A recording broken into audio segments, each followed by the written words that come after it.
On the depleted uranium rounds that were announced, the Kremlin has now criticized it as a bad move, discussing the cancer-causing nature of the product, a criticism that others have brought up, obviously, in the past.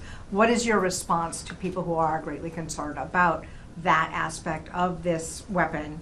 Yeah. And secondly, can you address what the U.S. thinks is the benefit that these rounds will bring, and how soon will they be on the battlefield? Sure. So on the first question, in terms of the health impacts of the depleted uranium rounds, I would push back on the assertion from Russian officials.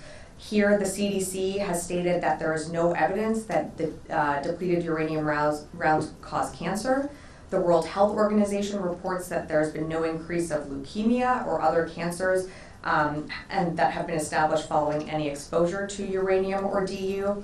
And even the IAEA has stated unequivocally that there is no proven link between DU exposure and increases in cancers or significant health or environmental impacts. So I would push back on that. In terms of your second question, these are anti-tank rounds. They're meant to pierce tanks, and they're meant to be used, they will be used very effectively on the battlefield.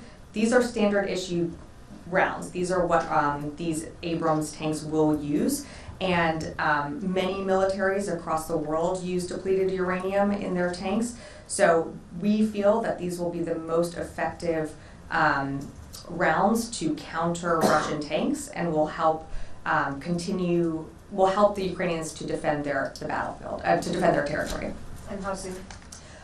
So I would let the Ukrainians announce when when the rounds will arrive. We've said pretty publicly that we expect the tanks to be arriving in Ukraine sometime in the fall, but I just don't have more specifics to offer. I'd refer you to the Ukrainians to announce when they actually arrive. But the goal is to have the rounds there specifically in time for when the tanks arrive. Is that accurate? That's the goal, yes.